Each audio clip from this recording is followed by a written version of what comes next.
मौसम बहुत अच्छा हो गया है और मैंने सोचा अब चाय बना के पी लेती हूँ। हमारा को भी चाय पीनी है, बहुत देर हो गई है आज, तो उसको जल्दी से चाय बनाते हैं और चाय बना के पीते हैं।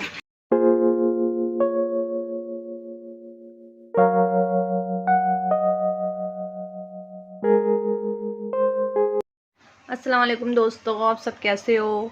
मैं उम्मीद करती हूँ आप सब बहुत अच्छे होंगे। मैं भी ठीक हूँ। मैं आज आप लोगों को बताऊंगी कि मैंने अपने ससुराल में कैसी ज़िंदगी जी है।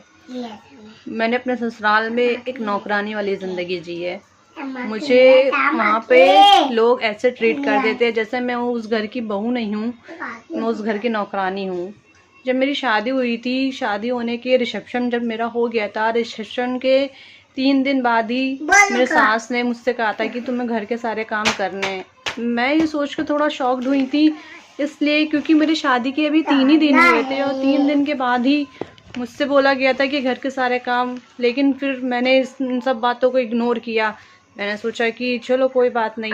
फिर मैंने सारे घर के सारे काम संभाल लिए थे, मैं घर की सारी जिम्मेदारी संभाल ली थी, मैं घर के सारे काम करती थी।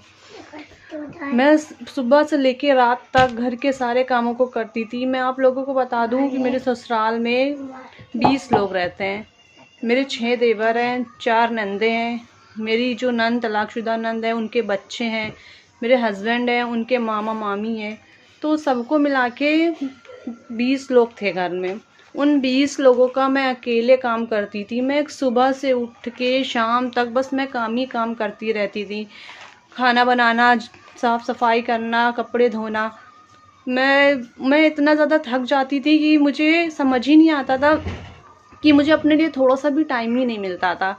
और मैं जो हूँ 2 या 3 बजे मेरा काम, जब सुबह से काम करते करते मैं थक जाती थी, 3 बजे मेरा काम ख़त्म होता था। उसके बाद मैं थोड़ा सा अगर रेस्ट करती थी तो उस बात के पीछे मेरी सास, मेरी नंदे काफ़ी मुझसे लड़ती थी। बोलती थी कि तुम्हें यहाँ जो है काम के लिए लाया गया है, यहाँ तुम्हें आराम करने के लिए नहीं लाया गया है। तो मैं उन सबसे बोलती थी मैंने सारे काम ख़त्म कर लिए, मैं अब थोड़ी देर के लिए, मैं भी इंसान हूँ, मैं थक जाती हूँ, तो थोड़ा मैंने रेस्ट कर लिया तो उसमें क्या हो गया।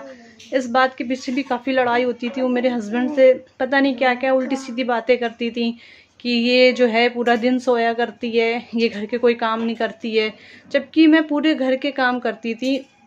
मेरी जो नंदे हैं, मेरी 4 नंदे हैं, मेरी नंदों ने कभी भी घर के कोई भी काम नहीं किए, क्योंकि मेरी सास का कहना है कि वो लोग घर के कोई काम नहीं करेंगी और वो सिर्फ जॉब करती हैं, वो पैसा कमाएंगी। मैंने अपने हस्बैंड से भी ये बात बोली थी कि लड़कियां हैं, लड़कियों को घर के काम करने चाहिए। तो मेरे हस्बैंड ने मुझसे बोला था कि वो घर के कोई काम नहीं करेंगी, वो पैसा कमाएंगी, उनको सिर्फ पैसा कमाना है और घर के काम करने के लिए तो मैंने शादी करी है। तो मैं ये सोच के थोड़ा शॉक्ड हो गई थी कि क्या कोई इंसान घर के काम करने के लिए शादी करता है। मैंने उनसे पूछा था कि आपका शादी करने का कोई मन था या नहीं था, तो उन्होंने मुझसे ये बोला था कि मैं शादी ही नहीं करना चाहता था। मैं ये सुन के बहुत मुझे हैरानी हुई थी कि बोला कि मैं शादी नहीं करना चाहता था। मेरी जो मम्मी हैं उन्होंने मुझसे कहा था कि घर के काम करने के लिए, उनसे घर के काम नहीं होते थे, तो इसलिए मेरी शादी उन्होंने करी, तो मुझे करनी पड़ी शादी, वरना मेरा अभी शादी करने का कोई भी इरादा नहीं था। मेरी सास भी मुझसे ये बोलती थी कि मैंने अपनी बेटी की शादी इसलिए करी है क्योंकि मैं बहू लाऊंगी, बहू जो हुए पूरे घर की जिम्मेदारी संभालेगी, घर के काम करेगी, हमारे घर में काम करने की बहुत ज़्यादा दिक्कत है। तो मैं सब सुन के मुझे थोड़ी हैरानी होती थी कि मुझे लगता था कि इन लोगों ने शादी सिर्फ इस वजह से की है क्योंकि उनको घर के ही सारे काम करने थे। मैं सारे काम घर के करती थी, सुबह से रात तक मैंने पूरे घर की पूरी जिम्मेदारी संभाल ली थी।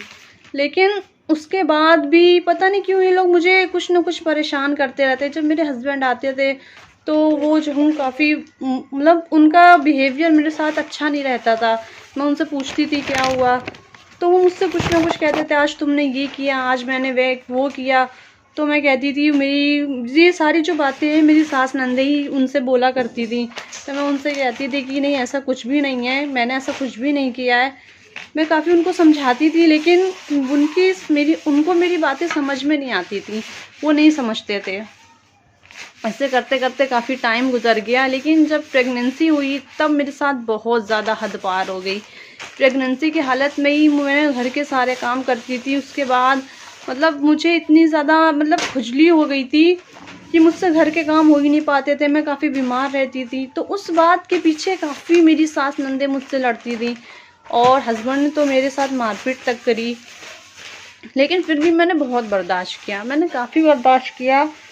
लेकिन मैं क्या करूँ, मैं इतना बर्दाश्त करने के बाद भी, उसके बाद भी आज मेरे साथ ऐसा हो रहा है। उन्होंने मुझे छोड़ दिया,